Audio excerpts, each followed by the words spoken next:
Notification வந்து செய்கிறேன். வாங்க வீடியோக்குள்ள போயிடலாம். டிஎல்எஸ்சின்னு என்னன்னு பார்த்தீங்கன்னா எக்ஸ்பிளைன் பண்ணால் டிரான்ஸ்பரண்ட் லூமினஸ் சோலார் கன்ஸ்ட்ரக்டர்னு சொல்லுவாங்க.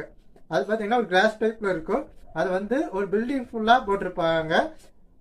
அது வந்து விண்டோவா அந்த பில்டிங் ஃபுல்லாக போட்டிருப்போ ஒரு பில்டிங் பற்றி ஒரு ஃபர்ஸ்ட் ஃப்ளோர்லேருந்து 8th ஃப்ளோர் வரைக்கும் இருக்குது. அந்த 8th ஃப்ளோர் ஃபுல்லாமே அந்த மாதிரி தான் போட்டிருப்பாங்க. சன்லைட் பார்த்தீங்கன்னா காலையில் 6 மணிலேருந்து 6 மணிக்கு ஒரு மாதிரி இருக்கும், அப்புறம் 7 மணிக்கு ஒரு மாதிரி இருக்கும், அப்புறம் 9 மணிக்கு ஒரு மாதிரி இருக்கும். அந்த டைமிங் தகுந்த மாதிரி சன்லைட் வந்து மேலே ரீச் ஆகிட்டு இருக்கும்.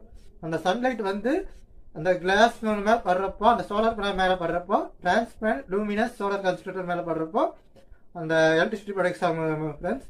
இந்த சன்லைட்டில் வந்து 2 டைப்ஸ் ஆஃப் ரேடியேஷன் வருது. ரேடியேஷன் நேம் என்னன்னு பார்த்தீங்கன்னா ultra violet radiation, infra red radiation சொல்லுவாங்க. அந்த ரேடியேஷன் வந்து சன்லைட் வந்து